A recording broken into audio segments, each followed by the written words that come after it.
106.1 Jeronimo Durol Son of Jogja. Hai, halo Kaca Muda Jogja. Assalamualaikum warahmatullahi wabarakatuh. Selamat sore, apa kabar? Sehat Kaca Muda Jogja? Mudah-mudahan kamu sehat ya. Baik-baik saja dan bahagia juga Kaca Muda ya. Nah, bahagia nggak bahagia sebenarnya Kaca Muda, yang paling seru adalah kamu bisa dengerin sesi Soma. Dan kita punya tema yang tema yang keren.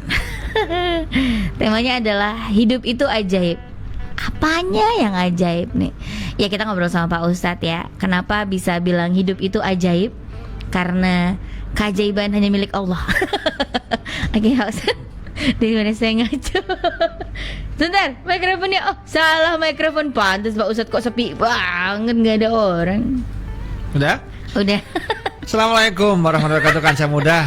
Hidup ini ajaib Iya. karena dari sperma yang ditembakkan sekian miliar sel sperma, ratusan juta sel sperma, itu Anda yang hari ini mendengarkan Sasi Soma, yang melihat tayangan ini secara live maupun secara yang lain nggak tahu, itu adalah orang-orang yang ajaib. Nyatanya Anda hari ini ada, itu keajaiban. Allah pilih Anda, itu sebuah keajaiban. Kalau enggak, Anda jadi sel sperma yang tidak hidup, Mbak Ella. Yang gagal, yang hari ini Anda nggak bisa dengerin radio, hari ini nggak bisa makan minum, nggak bisa aktivitas apapun. Maka hidup ini ajaib loh. Hanya dari sel sperma yang sangat kecil sekali, Allah buat manusia segede ini, selemu ini, sengganteng ini, sekurus ini, setinggi ini, sependek ini. Siapa gantengnya buat siapa? Ya, kan luar biasa. Jadi cobalah sekarang kita berkaca pada diri kita. Hidup kita itu ajaib. Allah telah memberikan kita misi, memberikan kita kesempatan untuk hidup, itu adalah keajaiban. Nah, ternyata keajaiban itu nggak berhenti hanya dari, mohon maaf ya, proses awal kita. Ternyata setelah itu ajaib kembali. Allah Subhanahu wa Ta'ala tidak memandang siapapun kita, tapi diberikanlah kita kasih sayang oleh Allah Subhanahu wa Ta'ala. Sampai detik ini kita masih bisa hidup, itulah kasih sayang Allah Subhanahu wa Ta'ala. Nah, ajaib. Kenapa saya bilang ajaib hidup ini? Karena ternyata dalam kehidupan kita sehari-hari kita sering mengeluh, nggak punya ini, nggak punya itu, kurang ini, kurang itu. Tapi tetap hidup nggak? Tetap aja hidup. Anda ngeluh apa saja, ternyata selalu ada solusi. Ini keajaib loh. Jadi kalau Anda hari ini tidak merasakan keajaiban dari Allah, mohon maaf, perlu dicek ulang itu imannya, perlu dicas ulang itu imannya ya.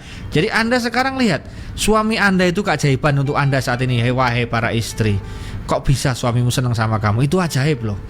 Sebaliknya juga. Iya juga sih. Iya. Loh kan? Ajaib itu. Termasuk Anda yang jadi suami, kok bisa akhirnya istri Anda nyantol dan mau menikah dengan Anda yang seperti itu adanya. Itu ajaib loh. Jadi ternyata hidup ini nggak bisa dikalkulasi dengan matematika, Mbak Ella dan Kaca Muda semuanya. Kalau kita pakai matematika, Allah itu sudah melenyapkan kita jauh-jauh hari, Mbak Ella. Lihat maksiat kita itu, Allah lenyapkan kita secepatnya itu. Lihat maksiat kita, Allah nggak ngasih kita rezeki itu. Ya, itu pasti itu. Kenapa? Kalau Allah melihat maksiat kita aja, ternyata Allah itu Ar-Rahman, Ar-Rahim, Ar-Ghafurur Rahim. Makanya kemudian maksiat kita itu oleh Allah diampuni, oleh Allah yang dilihat adalah kebaikan-kebaikannya. Maka kalau ada manusia kok lihat orang buruknya saja, dia keluar dari ihdinas siratal mustaqim, Mbak Ella. Kenapa? Karena Allah itu lihat orang-orang bejat itu masih lihat baiknya loh. Siapa tahu hambaku ini mau bertobat, masih ditunggu sama Allah, masih dikasih usia, masih dikasih kesempatan. Kurang apa, Mbak Ella? Keren kan? Jadi please, kalau kita merasa hidup kita ini sekarang ini susah, Anda berarti ada yang nggak beres, ya. Makanya kita harus lihat bahwa keajaiban itu muncul sejak kita belum ada sampai hari ini. Itu keajaiban tok isinya. Anda bisa menikah, hari ini punya anak, itu ajaib loh. Dulu Anda menikah berapa modalnya? Mungkin nggak punya modal. Nggak kebayang punya rumah. Nggak kebayang punya rumah. Nggak kebayang bisa bayar rumah sakit. Iya, nggak kebayang Anda bisa nyekolahkan anak. Nggak kebayang akhirnya punya anak juga. Betul? Betul. Nah, luar biasa, ini ajaib itu. Bahkan Anda yang sekarang ini menjadi pegawai negeri, menjadi pegawai swasta, menjadi apapun itu adalah keajaiban dari Allah Subhanahu wa Ta'ala. Apapun itu.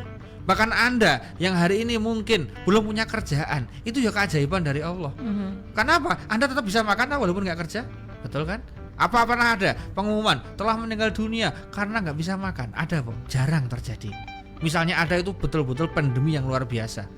Tapi secara kondisi real di lapangan, orang yang nggak punya uang pun tetap bisa makan. Ajaib, Allah itu ngirim makanan lewat mana saja. Betul nggak? Lewat Betul. orang-orang, lewat macam-macam Allah kirimkan itu semuanya. Jadi hidup ini harusnya kita itu melihat alam, melihat peristiwa yang ada pada diri kita. Itu intinya ya Robbi, ya Allah, itu harusnya begitu kita. Ya, melihat orang-orang ternyata mohon maaf keajaiban itu muncul. Misalnya ada orang yang tetap bisa hidup tempat tinggalnya yang sangat sederhana, bahkan satu dipakai untuk beberapa orang, dia masih bisa hidup, masih bisa ngorok dengan nikmat, bahkan ngimpi basah lagi, Masya Allah. Loh, ya kan? Loh, ya memang Iya, waktunya ngimpi itu misalnya. alamiah. Ya alamiah. Artinya apa? Artinya sebetulnya keluhan-keluhan kita itu harusnya nggak perlu ada. Susah-susah kita nggak perlu ada. Kenapa? Karena hidup ini sudah sangat ajaib. Dari nggak ada menjadi ada. Betul nggak? Ajaib nggak itu? Ajaib. Dari nggak punya jadi punya. Ajaib nggak? Ajaib. Sim, salah bim kalau istilahnya. Makanya kalau kita memandang hidup ini menjadi penuh dengan keajaiban itu muncul bukan karena diri kita, tapi pertolongan dari Allah Subhanahu wa Ta'ala. Ternyata kalau Anda baca Al-Quran, kalimat atau firman Allah yang menyatakan tentang keajaiban itu kan sangat terkenal, ada dalam surat Yasin. Di situ terangkan adalah wa idza arada syai'an anayakula lahu kun fayakun. Ternyata kun fayakun Mbak Ella, kun fayakun itu tidak hanya ada dalam surat Yasin. Di beberapa surat muncul kata-kata kun fayakun. Coba dicari. Kun fayakun itu muncul di beberapa tempat, di beberapa surat. Berarti Allah itu memberikan keajaiban lebih dari sekali, bahkan berkali-kali. Wallahu ala kulli syai'in qadir. Allah yang menguasai takdir manusia. Jadi luar biasa sekali. Makanya kalau kita lihat bahwa ternyata keajaiban itu muncul dari Allah Subhanahu wa Ta'ala, dari segala macam penjuru Allah kirimkan pertolongan untuk hamba-hambanya. Nah, sekarang bagaimana caranya agar keajaiban dari Allah itu muncul setiap saat, muncul setiap hari, bahkan terus bersama kita? Itu Mbak Ella yang akan kita bahas pada kesempatan kali ini. Ada banyak Pak Ustadz. Ya, ada Sebutin berapa ya? itu? Ya, Ada 7. Ada 7. Jadi Al-Mulk ayat 1, Al-Mulk ayat 1 ada kun fayakun. Terus Luqman ayat 10, Luqman ayat 10 ada kun fayakun. ada Ar-Rod 2, Ar-Ra'd itu ayat 2 kun fayakun muncul lagi. Terus An-Nahl 40, An-Nahl 40 kun fayakun muncul lagi. Al-Mu'minun 68, 68 kun fayakun muncul lagi. Quran surat Maryam 35. 35 Maryam 35. Wah, iya jelas ini ya kun Iya, fayakun ya, kun karena fayakun. Maryam pun. Nah, sekarang. Nah, Terus ada lagi yuk. Al-Baqarah 117 sama Iya. Ali Imran 47. Masih ada Pak Ustadz? Apa ya? Ali Imran 47, Al-Baqarah 117. Total berapa itu? Ali Imran 59, Yasin 82. 7. 7. Keren. 7. 7 itu pitu itu pitulungan. Wah, Iya, yo iya, dekat-dekat iya. oke. Ya ora apa-apa Iya, memang iya, ngono iya. kuwi ya toh. 7 itu pitulungan kan?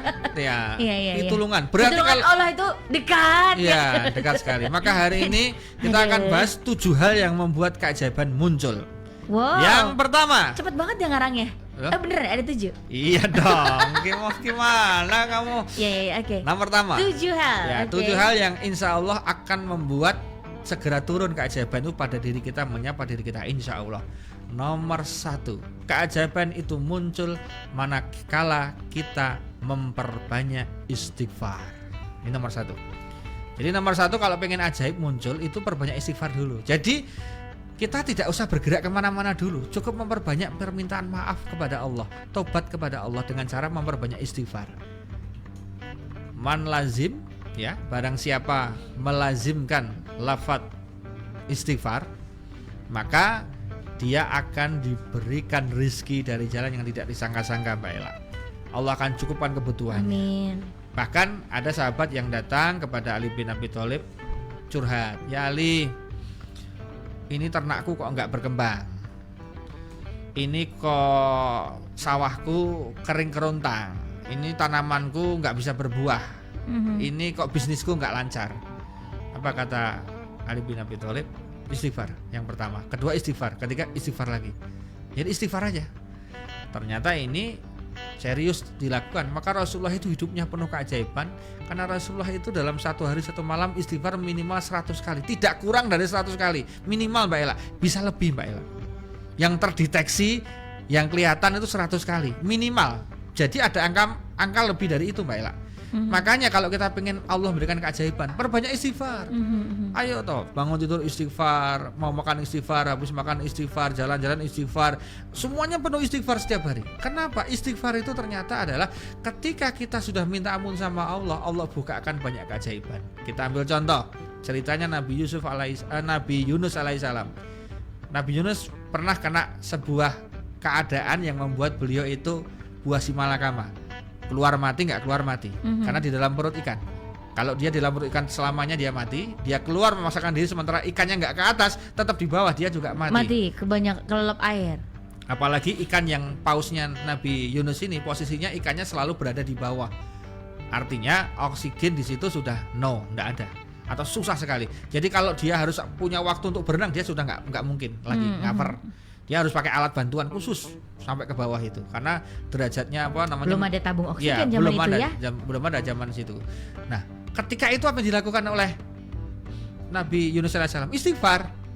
Walaupun model istighfarnya itu ada versinya ditulis dalam Al-Qur'an. La ilaha illa anta subhanaka inni kuntu minaz zalimin. Jadi ngakui, ya Allah aku zalim, ya Allah aku banyak dosa, ya Allah aku hina, ampuni aku ya Allah. Allah itu senang kalau ada orang yang begitu.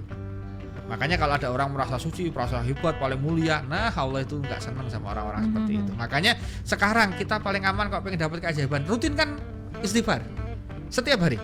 Itu yang pertama. Maka insya Allah dengan memperbanyak istighfar nanti yang nggak punya jodoh dapat jodoh, yang punya banyak utang Allah lunaskan, yang pusing Allah bukan jalan keluar. Ya, jadi istighfar itu banyak hal ya, termasuk banyak kisah-kisah Nabi Adam alaihissalam ketika di downgrade turun dari surga ke dunia. Apa yang dikatakan, didoakan, Rabbana dzalamna anfusana, aku zalim ya Allah pada diriku sendiri. Nek orang sing ngampuni kecuali jenengan, nggak mungkin aku dapat ampunan kecuali jenengan, siapa lagi ya Allah. Jadi Nabi saja itu istighfar. Kok kita manusia misuh terus. Mohon maaf ya. Astagfirullah itu. Ya. Astagfirullah, tapi gayanya kayak bilang misuh. Iya. Astagfirullah. Nggak apa-apa, yang penting ngomong baik. Iya, kamu kok luwes lah. Astagfirullah. Ya. Jadi nomor 1 Lagi melazimkan istighfar.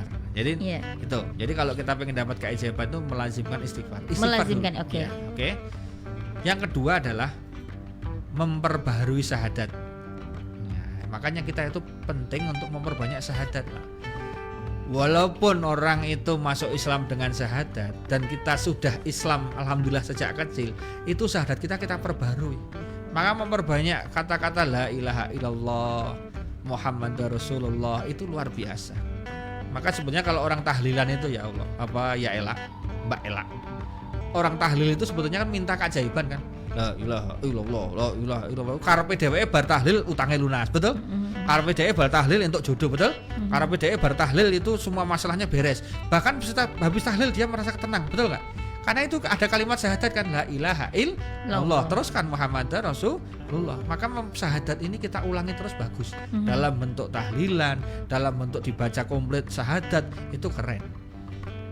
Kita perbarui karena mohon maaf sekali bisa jadi iman kita itu batal hanya gara-gara sepele yang kecil-kecil Mbak Ela. Contoh, dapat berita PHK, kamu diberhentikan dari pekerjaan, modar aku. Itu termasuk syirik.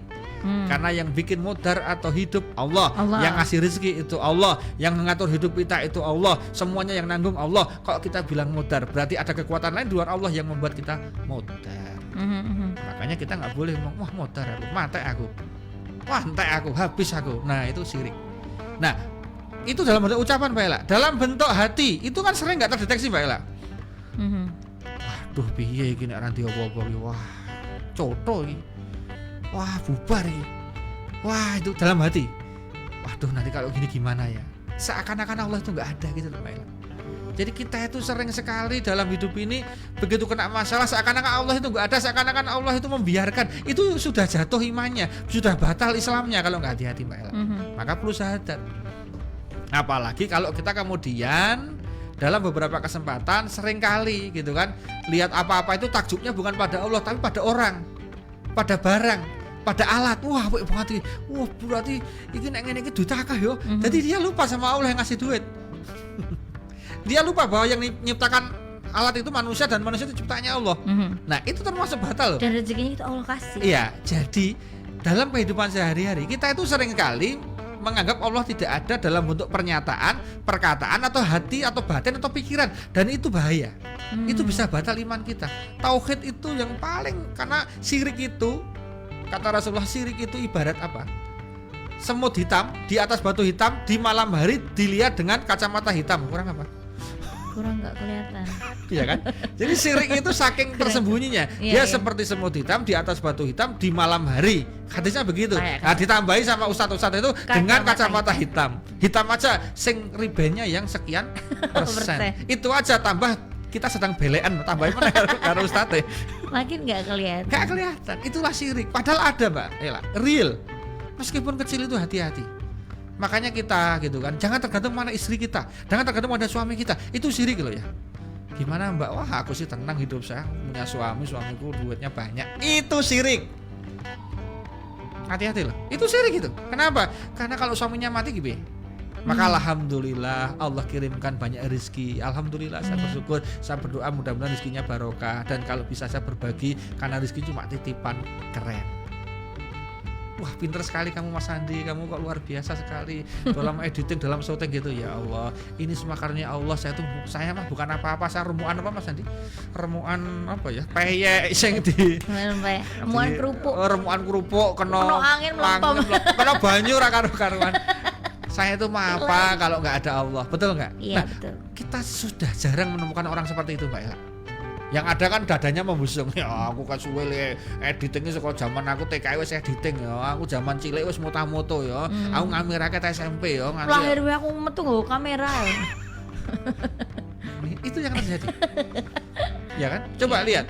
Contoh yang sangat syirik, serial syirik kecil, Mbak Ella. Apa itu? Naik pesawat. Kalau di sini mungkin jarang ya, di luar negeri yang sering katanya. Saya juga belum pernah ketemu sama peristiwa itu, walaupun saya juga pernah ke luar negeri. Artinya ketika dia turun berhasil take off atau landing dengan bagus, terutama landing ya, dia turun des gitu, itu katanya tepuk tangan. Bahasa kasarnya kan wah pilotnya apik. Padahal tahu nggak, Allah yang ngatur agar nggak jatuh. Lihat peristiwa dulu waktu ada pesawat Sukhoi itu, ada Joy Flag, di mana ada pesawat Sukhoi mau promo di Indonesia. Ketika promo dia pakai pesawat yang terbaru, belum pernah dipakai, pakai pilotnya aja bukan lisensi pilot biasa. Pilot ini setelah menerbangkan pesawat ulang-alik alias pesawat yang ke bulan.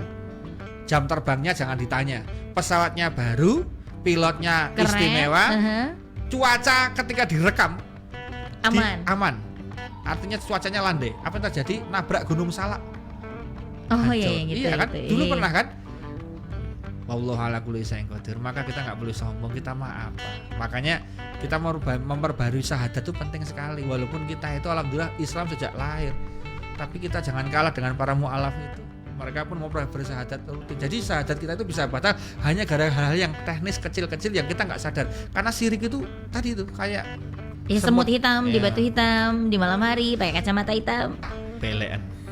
Nah, itu sambah karu-karuan, betul nggak? Oke. Oke ya, itu yang kedua. Jadi Kedua, pertama adalah tadi saya ulangi lagi memperbanyak Istighfar. istighfar. Yang kedua memperbanyak melazimkan syahadat. syahadat. Nah, yang ketiga keajaiban itu akan muncul manakala kita memperbanyak sholawat. Nah, itu salah satunya.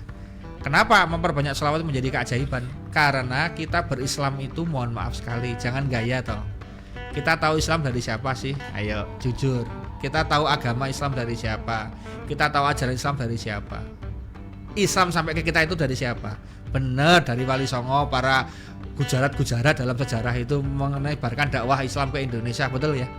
Tapi mereka dari siapa? Kulake Mbak. Kulak pertama dari siapa saya mau tanya? Nabi Nabi Muhammad. SAW. Jadi kita jangan gaya kita dapat langsung, itu enggak pakai perantara, pakai Rasulullah.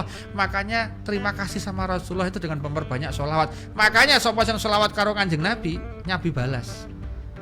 Makanya jangan kaget di beberapa aliran, artinya di teman-teman hadiyin, di teman-teman majelis Rasulullah yang ada di beberapa negara termasuk Indonesia, itu ada namanya asrokol. Asrokol itu berdiri bersolawat, itu seakan-akan Nabi hadir. Itu hadisnya wonten. Artinya Rasulullah itu tidak mati. Rasulullah itu bukan meninggal dalam seperti meninggalnya orang-orang yang lain. Rasulullah itu diberikan hak istimewa oleh Allah Subhanahu wa taala. Ketika ada orang berselawat kepada beliau, beliau menjawab sholawat itu. Keren kan? Makanya kalau kita sholawat itu efeknya banyak sekali. Nah, sholawat itu jenisnya macam-macam, Mbak Ella. Ya paling sederhana shollallahu ala Muhammad. Ada Allahumma sholli ala Sayyidina Muhammad, Allahumma sholli ala Muhammad. Ada shollallahu ala Muhammad. Ada yang sholawatnya sampai dengan sholawat seperti ketika kita tasahud itu, atahiyat, itu juga keren. Nanti ada sholawat nariyah, ada sholawat macam-macam, ada sholawat badar. Itu adalah kreasi-kreasi sholawat karena apa ya, senang dengan Rasulullah kemudian membuat sholawat-sholawat itu. Dan itu tidak syirik, tidak bid'ah. Itu memang sangat luar biasa.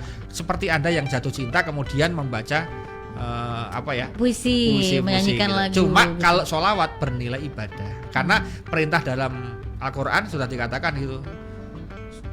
Untuk sholawat itu ada dalam Al-Quran. Bagaimana perintahnya itu ada komplit ya. Di Al-Quran itu ada bagaimana kewajiban kita untuk bersolawat. Bahkan Allah dan para malaikat juga bersolawat. Masuk kita nggak mau bersolawat gitu ya. Jadi ingat, kita tahu tentang halal haram sholat itu dari Rasulullah. Kulaknya itu dari sana. Tanpa Rasulullah kita nggak tahu, nggak mengenal namanya ajaran-ajaran Islam, bagaimana cara ibadah itu nggak ada. Jadi dari Rasulullah kemudian kita itu bisa kenal Allah, bisa kenal agama Islam, luar biasa. Makanya sholawat itu jangan pernah ditinggalkan, ya. Dan itu kalau bisa menjadi menu wajib tiap harian agar keajaibannya muncul. Amin. Berapa banyak orang yang pengen rumah disolawati, itu rumah dapat dia. Berapa banyak orang yang pengen mobil disolawati, mobilnya dapat dia. Amin, amin. Berapa banyak yang dapat jodoh disolawati rutin, itu Allah kirimkan jodohnya. Jadi itu memang itu keajaiban, namanya keajaiban. Itu raketok, naik ketok. Cara kerjanya bukan ajaib. Kalau 1 tambah 1 sama dengan 2 itu bukan ajaib. Itu ya. Jadi ajaib itu nggak bisa dihitung, tahu-tahu hadir.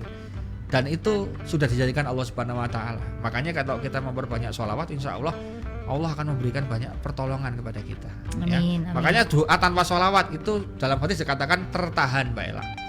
Nggak ke atas, karena apa? Sholawatnya nggak ada. Makanya doa itu SOP-nya istighfar, syahadat, sholawat, baru kita minta. Nah, naik ke atas itu. Tambah Asmaul Husna, keren sekali itu. Proposalnya berarti ada rekomendasinya itu. Ya, kalau kita minta rezeki. Udah dapat ACC tanda tangan macam-macam gitu ya. Iya, istilahnya Iya. di paraf. Siapa sih ngeparaf ini? Oh, macam-macam. Pak Sekda paraf, Pak ini paraf akhirnya. Nah, ada kabul gerain mah. Iya, gitu ya. Iya, karena sudah banyak paraf, apalagi rekomendasi mana bisa mau tambah macam-macam gitu kan. Iya. Gitu. Oke, kita istirahat dulu Pak Ustadz. Oke. Kita masih punya PR 4 keajaiban lain Kaca Muda. Gimana caranya supaya kita dapat keajaiban, apa yang harus kita lakukan? Ada 7 tadi kata Pak Ustadz ya. Pitulungan ya. 7-nya tuh didapat mendadak loh tadi tuh. Gak sengaja. Oke, karena kun fayakun juga tadi ada di 7 surat. Keajaiban berarti ada di mana-mana. Mudah-mudahan kita dapat keajaibannya. 4 lagi gimana caranya? Makanya stay tune terus di Sasi Soma Kaca Muda. Mau kancanya, ayo kanca muda kok. Ada 2 dari kemarin juga salah. Oke. Terima kasih. Jangan kemana-mana, masih barengan El Arlika di Sasi Soma. Oke? Geronimo, the real. Fanta diri sa'ah. Jadi kalau engkau sudah selesai sholat, maka bertebaranlah di muka bumi. Kita masuk surga nanti insya Allah. Itu bukan karena amal kita, kanca muda. Karena kemurahan Allah. Amal kita itu seberapa toh? Senangnya dalam hati bila berdua. Nah, yang ngomong Muni bukan Sasi saya. Soma hadir setiap Jumat jam 4 sore hanya di Geronimo FM. Tadi kita bicara mengenai masalah keajaiban ya. Jadi nanti kita akan bahas lanjutannya, yaitu 4 hal yang lain yang membuat hidup ini menjadi ajaib. Nah, ajaib itu dari Allah ya. Jadi hanya Allah yang bisa membuat manusia itu yang tadinya susah menjadi bahagia. Hanya Allah yang bisa membuat manusia tadinya miskin menjadi kaya. Hanya Allah yang bisa membuat tadinya orang itu sakit menjadi sehat. Nah, ternyata kalau kita lihat yang terjadi di masyarakat itu adalah banyak sekali orang-orang itu yang melakukan mujahadah, melakukan ritual apa-apa. Itu intinya biar ajaib. Biar ada kekuatan yang datang, kemudian kekuatan itu mengubah segalanya. Nah, kekuatan itu dari Allah tentunya. Makanya kenapa orang butuh doa, kenapa orang butuh ritual-ritual. Itu kan mereka tujuannya cuma keajaiban. Nah, jangan sampai kita itu sadar keajaiban setelah kepepet. Contoh, ketika orang periksa mengupayakan ikhtiar itu enggak ya, seakan-akan bisa sembuh semuanya. Begitu dokter angkat tangan baru pesen, ini hanya keajaiban yang bisa menolong, tolong didoakan. Nah, ini sudah terlambat. Seharusnya kita dari awal sudah minta sama Allah, sudah serius sama Allah, minta pertolongan sama Allah agar keajaiban itu muncul rutin terus di awal, jadi nggak sampai di akhir. Makanya pertandingan sepak bola awalilah dengan doa agar ajaibnya muncul. Ya, itu harus kita lakukan. Termasuk kalau kita di dalam kehidupan ini tidak ada orang yang tidak mau diberikan keajaiban sama Allah. Pasti dia mau diberikan keajaiban sama Allah. Karena ajaib sekali, ya. Kalau kita lihat berapa banyak orang yang tadinya nobody menjadi somebody. Tadinya dia zero menjadi hero. Berapa banyak orang yang bukan siapa-siapa kemudian menjadi siapa-siapa. Berapa banyak orang-orang yang kecil akhirnya bisa mengalahkan banyak pihak. Salah satu contohnya adalah Nabi Daud alaihissalam. Nabi Daud alaihissalam kalau kita lihat, beliau itu orangnya kecil, tetapi karena yakin kepada Allah Subhanahu wa taala, hanya dengan modal ketapel dia bisa mengalahkan yang namanya Jalut. Jalut itu kalau dalam bahasa film namanya Goliat. Dia bisa mengalahkan itu Jalut yang sangat besar dengan pakaian besinya. Dia pakai hanya dengan ketapel. Ternyata ini bukan ketapelnya yang bisa membuat dia jatuh, tapi keyakinan dia kepada Allah, kemudian doa dia kepada Allah, itu yang membuat kemudian Goliat jatuh hanya dengan ketapelnya Nabi Daud alaihissalam. Maka Nabi Daud itu punya kekuatan, dia bisa memecah besi. Orangnya sangat kuat sekali. Ternyata bukan karena beliaunya latihan, bukan. Nggak ada sejarahnya Nabi itu latihan kanuragan, nggak ada. Nabi kemudian latihan keras itu nggak ada. Nabi itu ritualnya keras, ibadahnya keras, makanya dia diberikan pertolongan oleh Allah Subhanahu wa taala. Nah, saatnya kita, daripada kita sibuk untuk mentraining diri kita dengan hal-hal yang kadang-kadang tambah pusing. Nah, kita usahakan kita lebih kepada bagaimana kita meningkatkan amal soleh, meningkatkan ritual ibadah. Insya Allah itu nanti akan membuat banyak keajaiban. Nah, masih ada 4 ya. Nanti setelah kita on air kembali di sini akan kita bahas 4 itu apa. Tadi yang pertama kan kita perbanyak istighfar. Itu kenapa istighfar penting? Karena kita itu sebetulnya keajaiban Allah nggak muncul pada diri kita karena kita banyak dosa. Itu yang pertama. Yang kedua, keajaiban itu nggak muncul karena kita mungkin batal imannya, batal Islamnya. Karena apa? Ya karena kita punya persoalan terhadap kemaksiatan, punya persoalan terhadap keimanan kita. Keyakinan pada Allah kadang-kadang bisa bergeser. Karena apa? Karena hanya materi, karena situasi kehidupan. Yang ketiga adalah sholawat. Kenapa sholawat itu penting? Sekali lagi kami ulangi bahwa sholawat ini menjadi sebuah power atau energi yang luar biasa. Berapa banyak ritual sholawat itu sudah membuat orang menjadi senang hatinya, powerful hidupnya dengan sholawat. Maka sudah, sholawat itu jangan pernah kita tinggalkan dalam kehidupan ini. Ya, 3 tadi itu ya, itu buat keajaiban. Dan sekali lagi, keajaiban kita butuhkan lebih-lebih menjelang hari kiamat seperti ini, di mana cari rezeki tidak mudah, di mana mengembangkan bisnis tidak mudah, di mana banyak persoalan kehidupan menyelimuti manusia. Itu membuat manusia itu mau tidak mau dia harus mencari keajaiban. Kenapa butuh ajaib? Biar kita nggak capek, biar kita nggak pusing-pusing amat, biar kita nggak terlalu berkeringat, biar kita nggak terlalu stres dalam hidup ini. Kita butuh keajaiban. Namanya keajaiban itu adalah lakukannya nggak terlalu berat tapi hasilnya maksimal. Itulah namanya ajaib. Kalau cuma kerja keras itu biasa. Tapi kalau kita kerjanya biasa tapi Allah berikan keajaiban, hasilnya luar biasa, itu istimewa. Ingat, dulu para wali-wali itu nggak kerja. Dulu para wali-wali itu kerjanya biasa, bahkan mereka hanya jualan sebentar. Berapa punya bisnis yang kecil-kecilan, tapi ternyata hidupnya makmur luar biasa. Kenapa? Karena dia tahu kunci-kuncinya, bahwa ketika ajaib itu muncul, Allah Subhanahu wa taala itu sudah menggelontorkan banyak rezeki pada kita. Allah Subhanahu wa taala akan memberikan pertolongan yang bertubi-tubi pada diri kita. Ingat, Indonesia pun bisa merdeka karena keajaiban dari Allah. Bagaimana bambu runcing? Kita lihat bambu runcing yang hanya segitu aja bisa mengalahkan penjajah. Itu bukan karena semangatnya, tapi karena Allah berikan keajaiban. Karena para penjajah yakin Allah memberikan pertolongan, maka tulisannya jelas, atas berkat rahmat Allah. Saya ulangi lagi, kalimat pertamanya atas berkat rahmat Allah, bukan yang lain, bukan karena perjuangan, bukan karena bambu runcing, bukan karena apa-apa, tapi atas berkat rahmat Allah. Itu yang penting, rahmat Allahnya yang penting. Makanya kalau kita menjadi orang menafikan keterlibatan Allah dalam kemerdekaan Indonesia, itu syirik loh ya. Itu syirik, asli itu syirik. Makanya merdeka itu bukan hadiah dari Belanda, bukan perjuangan karena penjajah bukan perjuangan karena perjuangan saja, tapi itu berkat rahmat Allah. Walaupun kemudian rahmat Allah itu melalui menangnya para pejuang, yes, kita mengakui itu. Jasanya besar, yes. Tapi ingat, jasa-jasa ini semuanya terjadi itu karena izin dari Allah Subhanahu wa taala. Nah, maka oleh karena itu tidak ada di dunia ini yang terjadi begitu saja. Semua atas kehendak dari Allah Subhanahu wa taala. Ini langsung masuk pakai lagu. Pakai lagu ya. Satu lagu ya. Sekaligus kita teruskan. Ya, enggak apa-apa. Ya, minum boleh ya. Saya minum sebentar.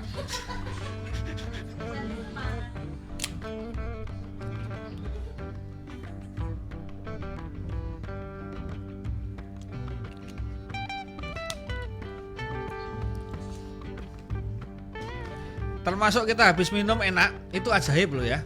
Coba kalau kita minum habis itu nggak enak, itu bukan keajaiban. Ya, Allah berikan kita nih lidah, bisa asin, bisa gurih, bisa manis, itu ajaib. Mana ada alat yang bisa sensor itu? Dengan satu alat nyensornya bisa macam-macam, pahit bisa, gurih bisa, asin bisa, manis bisa. Coba ciptakan alat yang sama dengan lidah, nggak bisa. Itu keajaiban. Betul ya. Ya, termasuk tubuh kita dari atas sampai bawah itu penuh dengan keajaiban ya. Alhamdulillah Allah ciptakan kita ini dalam bentuk yang sempurna. Fi ahsani taqwim. Coba lihat. Kita diberikan Allah kulitnya aja menutupi organ dalam. Coba kalau kulitnya sama Allah dibikin transparan, organ dalamnya kelihatan semua. Wah. Pasti kita akan mengerikan kan? Hebatnya Allah mendesain manusia dalam bentuk yang sempurna. Fi ahsani taqwim. Itu keajaiban. Makanya tidak ada kata lain kecuali kita mengejar ridha Allah ya, mencari ridha Allah, berlari menuju kepadanya. Itu kata kuncinya. Karena kalau kita berlari menuju kepadanya, insya Allah Allah akan buka tabir-tabir pelan-pelan. Oh ini toh ternyata, oh kehidupan begini. Allah berikan banyak kemudahan nanti akan dalam kehidupan ini. Caranya apa? Kita mendekati Allah dengan cara boleh merangkak, boleh berjalan, syukur kita bisa berlari. Nah kalau berlari itu kenapa? Karena kita butuh cepat. Karena mungkin selama ini banyak dosa, selama ini kita banyak waktu yang sia-sia, selama ini kita banyak maksiat, selama ini kita banyak menjadi orang yang tidak manfaat dan tidak connect sama Allah. Mungkin usia kita mendekati 40, dari 0 sampai 40 kasarannya gak pernah sholat, gak pernah puasa, gak pernah ngaji, seakan-akan Allah tidak ada dalam hidup ini. Maka saatnya kita tidak boleh merangkak mendekati Allah, tidak boleh berjalan, lari sprint secepatnya dekati Allah. Kenapa? Karena kita nggak tahu usia kita sampai kapan. Nah, oleh karena itu lari kita mendekati Allah itulah akan membuat keajaiban muncul dengan sangat luar biasa. Allah berikan cahayanya, Allah berikan nurnya, Allah berikan hidayahnya kepada kita. Insya Allah demikian. Maka nggak ada kata lain lagi kecuali kita merapat dekat kepada ilahi, merapat dekat kepada Allah Subhanahu wa taala. Ya, jadi itu harus kita lakukan. Nah, kalau kita masih belum mau merapat, ya kemungkinan karena kita kurang banyak istighfarnya. Nah, jadi ayo dosa istighfar kita perbaiki ya. Dari yang tadinya sehari cuma 33 kali 5 kali sholat, maka kita tingkatkan menjadi mungkin 100 kali 5 sholat. Jadi kita dalam sehari semalam 500 kali istighfar. Insya Allah kalau kita sampai 2 kali lipatnya menjadi 1000 istighfar setiap hari, lihat keajaiban Allah insya Allah akan segera turun. Kita sholawat 1000 kali, istighfar 1000 kali, syahadat 1000 kali. Wah keren sekali. Lihat aja keajaibannya, nanti akan muncul insya Allah. Yang penting sekarang adalah praktekkan dulu, nggak usah komentar dulu, nggak usah pura-pura cari dalilnya, cari mana ini, mana ada kata-kata 1000 dalam Quran, dalam hadis nggak nyebutkan. Memang nggak ada 1000, 2000 itu nggak ada. Itu mempermudah hitungan aja. Makanya kiai-kiai itu kenapa dibikin 1000, 2000? Biar orang itu terpancang melakukan sebanyak-banyaknya. Karena kenapa harus banyak? Karena siapa tahu dari yang banyak itu yang nggak lolos ada, maka masih ada yang lolos. Kalau kita cuma sedikit itu nggak lolos semuanya, zong. Maka kenapa sama kiai dibikin 1000, 2000? Siapa tahu yang lolos cuma 500. Ya mending daripada kita cuma 10 tapi nggak lolos semua. Mending kita 1000 yang lolos cuma 500 atau 300. Alhamdulillah. Gitu ya. Kita masuk lagi online. On air-nya silakan. 106.1 Jeronimo The Rolson of Jogja. Balik lagi di Saya Sama Sana Sini Soal Agama di Kacamata Jogja. Kita bakal ngobrol lagi soal tema yang tadi udah kita obrolin adalah tunggu dulu. Keajaiban itu, hidup ini ajaib. Hidup ini ajaib Kanca Muda. seperti apa keajaibannya, ya kita deketin juga keajaibannya kaca muda supaya keajaibannya selalu muncul di kehidupan kita setiap hari. Nah, nah ini dari tadi gini beda. Nah, ada 7 hal yang insya Allah mempermudah kita dapat keajaiban, karena untuk saat dan kondisi seperti ini kita sepertinya butuh sekali keajaiban ya Pak Ustadz. Ya. Ya, terima kasih. Semuanya tidak hanya kamu ya.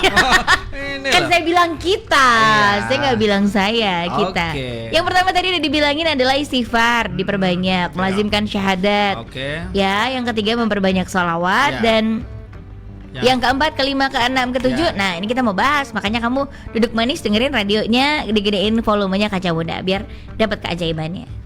Ya. Yang keempat Mbak Ella, itu adalah meningkatkan kekhusyuan sholat wajibnya. Jadi sholat wajib inilah pintu keajaiban. Makanya orang yang sholat wajibnya nggak serius, sholat wajibnya nggak khusyuk, sholat wajibnya asal-asalan, mohon maaf sekali, keajaiban susah menghampirinya. Makanya karena sholat itu adalah keajaiban Mbak Ella. Mencium bumi, bersujud, mendapatkan keberkahan dari langit. Keren kan? Berbisik ke bumi, yang dengarkan langit. Itulah namanya sujud. Jadi ternyata, mohon maaf ya, dari semua ibadah itu sujud itu menjadi ibadah yang paling top of the top. Orang itu dalam banyak ibadah yang lain itu ketika dia sujud itu kan betul-betul merendahkan dirinya serendah-rendahnya, dan itu hanya di hadapan Allah Subhanahu wa taala. Tidak boleh orang itu bersujud kepada selain Allah. Makanya ketika dia mau sujud, jadi Allah itu insya Allah ya sangat menghormati, menghargai, ngeregani, nguwongke wong sing betul-betul telah menyembahnya, bersujud mau merendahkan dirinya serendah-rendahnya. Gak usah gitulah, kita manusia aja. Kalau ada orang bukan sujud ya, mau istilahnya mau munduk-munduk, sudah sampun, udah nggak usah nangis, sudah cukup ya udah aku maafkan, udah lunas. Misalnya gitu. Itu manusia loh ya. Diselondoi apa istilahnya itu? Istilahnya apa ya? Dirayu. Dirayu Diapain? atau kita nurunkan tubuh kita. Maka lihat orang Jepang ketika turun gitu kan, sebagai pertanda dia salah sekali, itu kan orang menjadi memaafkan, betul. Menjadi kasihan, udah, jangan gitu, jangan, tak bantu, sudah nggak usah gitu, nggak usah cium tangan, nggak usah. Artinya apa? Ketika kita merendahkan diri, itu orang itu sama kita kan menjadi sayang, menjadi senang, menjadi mau nolong. Itu manusia loh. Bayangkan ketika Allah yang kita tidak hanya merendahkan diri dalam konteks hanya rukuk, tapi sampai sujud. Kita betul-betul sentuhkan diri kita, kepala yang paling berharga itu sentuhkan ke tanah, betul-betul ke lantai. Itu Allah itu melihat orang sujud itu luar biasa. Makanya kalau ada orang nggak pernah sujud, mohon maaf sekali, hidupnya kemungkinan besar walaupun dia kelihatannya lancar itu ada masalah. Walaupun katanya kaya mungkin ada yang hilang. Walaupun kelihatannya berkuasa tapi dia keropos. Itu yang terjadi. Makanya kalau kita mau menjadi orang yang istimewa, maka kita harus memperbaiki kualitas sujud kita. Kita kusukkan. Kusuk itu bukan berarti nggak dengar apa-apa, bukan begitu Mbak Ella. Kusuk itu bukan berarti nggak ingat apa-apa, bukan. Kusuk itu intinya ketika kita itu sedang ingat selain Allah atau ingat selain sholat, kita kembali lagi, oh ini sedang sholat. Astagfirullah dalam hati boleh. Kemudian dia teruskan lagi, luruskan. Akhirnya apa? Akhirnya dia dari takbir sampai salam itu konsen tenan bahwa ini adalah menghadap Allah. Saya sedang berhadapan dengan Allah Azza wa Jalla. Keren itu. Dan itu butuh latihan memang, nggak bisa sekali dua kali, harus terus. Bahkan kalau sudah keren itu, mau ada kampanye gurang, tetap dia bisa kusuk. Ada orang ngomong tetap dia bisa kusuk. Dia nggak terpengaruh karena udah terbiasa. Dia udah punya titik yang gimana caranya seperti sedang bertemu dengan Allah gitu ya. Ya, jadi keajaiban itu akan muncul manakala sholat. Karena suatu ajaib, dan ingat, sholat oleh Allah didesain itu begini Mbak Ella. Ketika ada sholat subuh itu mengcover, mengasuransi persoalan dari subuh sampai dengan duhur. Jadi harapannya dengan sholat subuh itu antara subuh sampai duhur itu kalau ada masalah Allah cover dengan sholat subuh. Ketika di sholat antara sholat subuh dengan duhur ada masalah yang belum selesai, Allah coverkan ketika kita sholat duhur, karena sholat duhur itu menyelesaikan masalah dari duhur sampai dengan asar. Ketika antara sholat duhur dengan asar belum selesai masalahnya, Allah masih berikan kesempatan dari asar sampai dengan maghrib. Itu diberikan solusi sama Allah. Kalau itu belum selesai, maka Allah masih memberikan kesempatan dari maghrib sampai dengan isya. Kalau isya belum selesai, Allah masih tambahkan dengan tahajud bisa, dengan hajat bisa, dengan tobat bisa, dengan witir tambah dengan sholat subuh. Jadi orang kalau beriman, orang itu sholatnya kusuk 5 kali sholat sehari semalam, insya Allah nggak akan ada masalah yang berarti atau yang berat. Allah pasti memberikan inspirasi dari sholat ke sholat.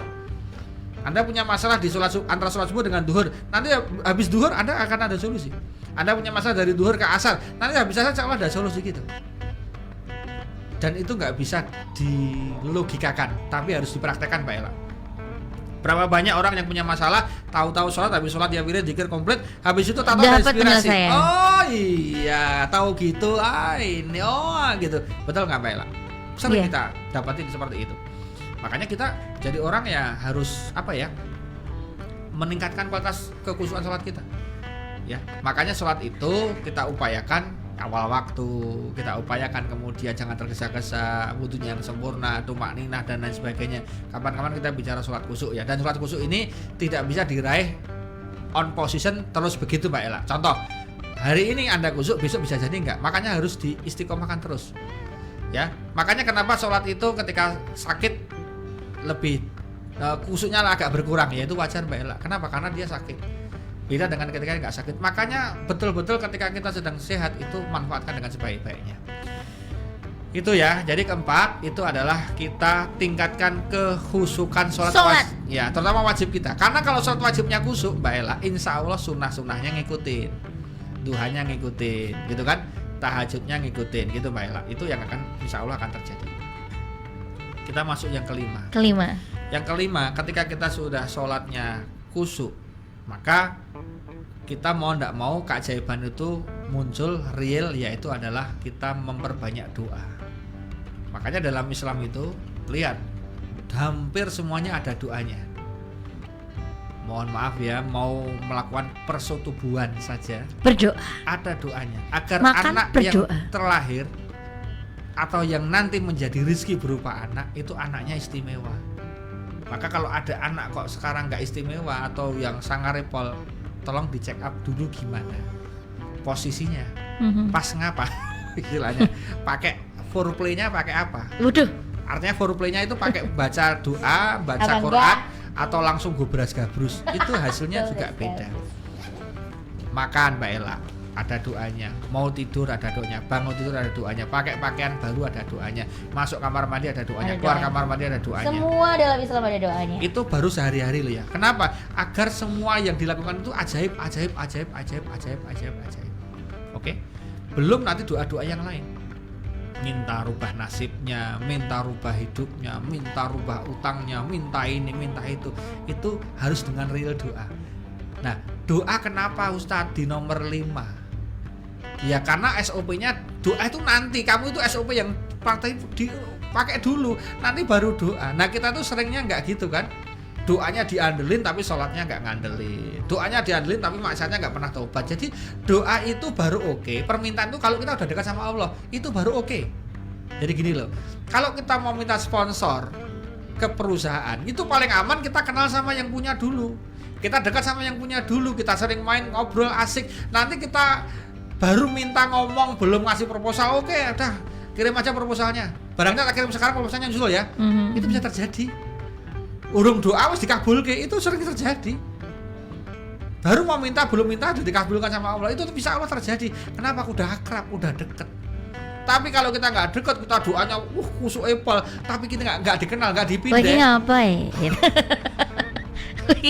Jaluk ya lah. Ya kan? Istilahnya kalau dalam bahasanya barcode itu nggak terscan jadi tidak terotorized. Iki umatku rai. Kan gitu. Gak pernah loh ini laporan, gak pernah ada. Tahu-tahu minta. Lah ya gimana ya? Data aja udah masuk data yang mau dihilangin gitu ya. Sama ketika ada orang mengajukan proposal nggak dikenal, terus perusahaannya itu kan ya Ditampo proposalnya, gimana Pak? Wah mohon maaf kita belum bisa berpartisipasi. Paling gitu jawabannya. Paling banter ya ini adanya payung kalau mau lah kan. Ya mohon maaf ya jangan tersinggung, memang itu realnya. Iya, Tapi betul. kalau kita udah dekat, kadang proposalnya aja bisa nyusul. Kadang baru telepon udah dikirim. Nanti tinggal tanda tangan buktinya aja. Itu sering terjadi. Iya, Ya kan? iya. Maka memang kenapa doa Ustadz nomor 5? Ya mohon maaf, memang urutannya doa itu baru dilakukan kalau kita sudah lakukan SOP tadi depan-depan, baru kemudian doa. Yang sering kejadian kan kita doanya diendelin dulu, tapi yang lainnya propos, apa istilahnya lampiran proposalnya itu nggak ada. Ya udah nanti cuma numpuk aja di pos satpam. Dari awal aja yang pertama kita harusnya memang merendahkan diri dulu ya Pak Ya Ustadz. Allah, saya Serendah-rendahnya karena Iya. memang kita punya salah, kita manusia yang nggak yang bisa nggak sempurna, nggak bisa apa-apa. Loh, Kita gitu. emang harus betul.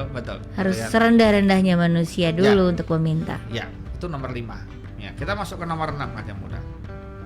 Yang keenam, yang namanya keajaiban itu akan muncul, itu adalah Mbak Ella, itu karena kita berbakti kepada kedua orang tua kita. Nah, kalau Anda sudah tobat, sudah istighfar, sudah sholawat, sudah semuanya sudah, doanya sudah, kok masih belum bergeser nasibnya, berarti Anda jarang berbakti kepada Pada orang tua. kedua orang tua. Apalagi kalau orang tua Anda sudah tiada, Anda pasti nggak pernah kirim doa khusus, nggak pernah yasinan khusus, nggak pernah tahlil khusus, nggak pernah menghadiahkan hadiah yang bisa ditransfer pada orang tua. Itu mungkin terjadi kalau orang tua telah tiada. Kalau orang tua masih ada, mungkin Anda nggak pernah membagiankan mereka. Kata-kata Anda mungkin masih kasar, Anda masih merasa paling hebat, Anda merasa paling benar, Anda jarang memberikan sesuatu pada orang tua. Mohon maaf, orang tua itu jangan ditanya butuh pora, pasti dia bilang nggak butuh. Seneng pora, apa mau nggak, dia pasti bilang nggak usah. Betul? Langsung aja orang tua itu tanpa dibabi-bu belikan, kasih itu. Dan mohon maaf sekali, orang tua itu kadang-kadang kita sering bilang bahwa materi pasti butuh mereka, tapi ada yang paling dibutuhkan lebih dari materi, yaitu adalah dikancani. Bayangkan waktu kecil kita ditemani sama beliau-beliau, betul? Orang tua kita itu waktu kecil nemani kita tidur, betul? Menemani kita kemana saja, betul nggak? Ketika dia tua terus kita pergi nggak pernah menemani, itu kira-kira sakit nggak hatinya? Sakit sekali. Dulu kamu itu tak ngising tak koncani, adus tak dusi, betul? Tidur tak kempongi, kamu kemana-mana tak kasih, tak ini. Kamu sekarang aja tak telepon aja jarang, WA aja jarang, mampir aja jarang, ke rumah aja nggak pernah. Jadi orang tua itu pengen dua hal pada anaknya, duitnya pengen, dikancani ya pengen. Jangan Anda kira anak kayak duit terus bahagia, enggak. Dia butuh ditemani. Jangan dikira ditemani tok ora kayak duit ya seneng, ya enggak. Dua-duanya ya butuh. Itu manusiawi, Mbak. Kenapa orang tua butuh duit? Karena kadang orang tua itu perlu nyumbang sana nyumbang sini, perlu bermasyarakat dengan orang lain. Dan kadang orang tua sudah pensiun atau mungkin nggak pensiunan karena dia nggak kerja dan nggak pegawai. Dari mana dia dapat uangnya? Kalau bukan dari anaknya, anaknya dari Allah. Makanya itu titipan untuk orang tua Anda. Yang Anda harus lakukan adalah merapatlah kepada orang tua Anda, telepon dia, datangi dia, cium dia, rangkul dia. Pasti dia akan ada hati yang lain pada diri kita. Dan ketika orang tua bahagia, maka Allah akan turunkan kebahagiaan dan keajaiban untuk diri kita. Begitu Mbak Ella. Nah, yang terakhir Mbak Ella, 7. yang ketujuh itu mohon maaf sekali, mau tidak mau langsung real action, yaitu kita harus memperbanyak sedekah. Jadi sedekah itu adalah SOP terakhir ketika kita sudah mau mengunci keajaiban itu. Kita rutin harus melakukan sedekah dalam bentuk apapun, bisa uang, bisa barang, bisa tenaga, bisa pikiran, all out kita sedekahkan. Kenapa? Karena sedekah itulah yang akan menolak bala atas izin Allah. Sedekah itulah yang akan memperpanjang usia atas izin Allah. Sedekah itulah yang akan berfungsi memberikan pancingan rezeki atas izin Allah. Jadi sedekah itu menjadi kunci terakhir. Jadi kalau ada orang bilang pengen keajaiban itu dengan sedekah, iya, tapi lakukan dulu SOP yang pertama baru ke terakhir. Ingat ya, sedekah itu terakhir. Kenapa sedekah terakhir? Karena Anda nggak ada apa-apanya kalau Anda banyak sedekah tapi orang tua nggak dipikirkan.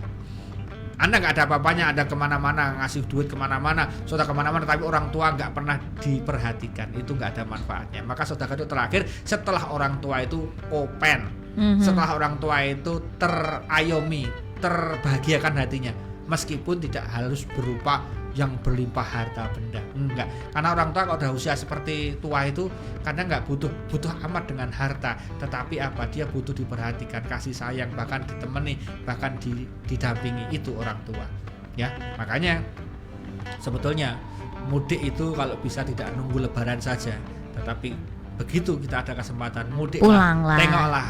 Kadang orang tua itu melihat kamar anaknya yang kosong itu, dia nangis, dulu kamu di sini, dulu kamu di sini, sekarang kamu entah di mana. Begitu kita datang, kita tidur di situ, orang tua lihat itu kalingan zaman kecil dulu, terbayang pada dia nangis, ya Allah, ternyata yang dulu kecil sekarang menjadi besar. Begitu dia akan ada memori itu. Bahkan sudut-sudut ruangan, maka orang tua itu kalau pas di rumah itu nangis loh Mbak, lihat sudut-sudut yang dulu pernah dia bersama dengan anak-anaknya itu menjadi berbeda. Wah, dulu dia apalagi kalau masih punya gantungan anak yang tidur yang model Gede, wah, lama banget. itu, ini dulu semua anak aku tidur di sini, sekarang kosong melompong, nggak ada yang tidurin. Apalagi cucu aja nggak pernah dibawa. Nah, itu wah, tambah sakit hatinya. Nah, maka ayo, insya Allah dengan 7 hal tadi kita lakukan serius, Allah akan memberikan keajaiban. Dan kita sangat butuh keajaiban, tidak hanya dulu, sekarang, kini, dan nanti sampai kita menghadapnya, kita butuh keajaiban. Bahkan nanti ketika di akhirat kita masih butuh keajaiban dari Allah. Berupa apa? Syafaat Rasulullah. Syafaat Rasulullah itu terjadi karena izin Allah juga. Jadi Rasulullah ngasih syafaat itu atas izin Allah. Gitu kan? Akhirnya apa? Diberikan kita besok di sana telaga bisa minum. Diberikan, Rasulullah mendoakan kita agar kita nanti lewat sirat dengan selamat sampai surga. Itu jadi kita masih butuh keajaiban itu terus sampai besok sebelum masuk surga, kita masih butuh keajaiban terus. Keajaiban itu harus diminta dan di maintenance kan Camuda gitu. Tidak hanya asal-asalan. Saya sedang menunggu keajaiban. Nah, cuma nunggu, banyak orang yang nunggu bareng. Oke, tunggale bro. Nah, nunggunya podo. Antri sak daya guys. Iya, itu harus kita lakukan gitu ya. Iya. Oke, ini tadi ada yang Pratiwi, dia cuman gimana? reply aja, terus pernah hidup ini ajaib, pernah ngerasa gitu nggak gitu kan, update Twitternya gitu. Pernah, kadang apa yang nggak pernah aku pikirkan itu amazing, benar terjadi tanpa adanya rencana Kak. Mantap ya. Betul. Terus sama tadi jantan itu banyak paraf tanpa orang dalam juga nggak sampai itu proposal. Iya. Yoi, gimana dong? Iya, jadi maksudnya banyak paraf tapi nggak ada orang dalam. Orang dalam itu kan kalau kita kirim-kirim doa, kita istilahnya nyolek Rasulullah kan, dengan sholawat nyolek Rasulullah itu. Ya Rasul, aku kirim doa pada Allah nih, dengan sholawat kan nyolek. Ya, kok tak nanti tak anu kan. Ya oke. Pak tolong ya Pak, proposal saya udah tak kirim ke balai kota. Iya. Teleponnya sama Pak siapa gitu. Ya kita sampaikan Pak Wali Kota. Pak sudah saya kirim ke Pemkab. Oke, nanti tak sampaikan Pak Bupati. Kan gitu kan. Jadi kan ada supaya orang dalamnya kita harus punya. Maka orang dalam itu yang disebut adalah, makanya orang nyebut macam-macam, mendoakan macam-macam itu kan orang dalam, atau para sahabat-sahabat yang sudah situ gitu kan. Makanya kenapa? Karena para syuhada itu tidak mati. Bahkan mereka hidup. Itu ada dalam Qur'annya ada. Hadisnya juga ada. Makanya leluhur itu juga perlu didoakan di situ, dicolek-colek Mbak Ella. Walaupun urusan bagaimana cara kerjanya itu Allah yang Maha tahu, tetapi bahwa kemudian kita bersahabat, istilahnya itu dulu ini sebagai penghujung ya. Jadi Umar bin Khattab itu ketika di alam barzah dibangunkan malaikat kan, malaikatnya kan katanya kan menurut informasinya kan ini Munkar Nakir itu matanya besar sekali, kemudian mendelik gitu. Malaikatnya langsung digetak sama Umar bin Khattab. Hei malaikat, kamu tahu nggak siapa saya? Wah, malaikatnya saya nggak tahu. Saya ini sahabatnya kekasihnya Allah. Nah, kekasihnya Allah kan Nabi Muhammad. Berarti kan saya itu sahabatnya kekasihnya Allah. Jadi dheweke Umar aja butuh nyebut Nabi. Ketika dalam barzah nyolek. Aku koncone elak lho iki. Aku koncone Andi lho iki. Kan dia butuh nyolek. Butuh link ya orang dalam. Link. Ya oke. Itu nyolek orang dalam kan gitu. Jadi ternyata apa namanya itu harus dilakukan gitu. Jadi hidup ini nggak boleh kosongan, tanpa rekomendasi, wah itu sudah sekali. Maka kita nggak boleh intinya hidup itu nggak boleh kosongan, nggak boleh polosan. Nek bahasanya Jawa ora oleh lawaran. Kang Mas kan gitu. Ya. Lamaran itu tanpa apa-apa, tanpa amalan maksudnya. Oke. Tadi ada 7 kaca muda, saya ulang sedikit ya. 7 hal yang bisa mempermudah hidup kita jadi lebih ajaib gitu ya. Yang pertama adalah banyak istighfar, yang kedua melazimkan syahadat, yang ketiga memperbanyak sholawat, yang keempat meningkatkan sholat khusyuk gitu ya, sholat wajibnya khusyuk, memperbanyak doa, dan berbakti ke orang tua itu juga penting sekali. Terus juga memperbanyak sedekah. Jadi kita pamitan dulu, Kaca Muda Jogja, kita ketemu lagi minggu depan insya Allah di Saya Sama Sana Sini Soal Agama. Dan habis ini lanjut ke acara yang lainnya. Makasih Pak Ustadz. Oke. Mudah-mudahan hidup kita ajaib ya, Amin, Kaca Muda. amin, amin, Amin. Assalamualaikum warahmatullahi wabarakatuh. Love Jogja in you and bye-bye. Hidup ajaib. Love Jogja and you, Geronimo.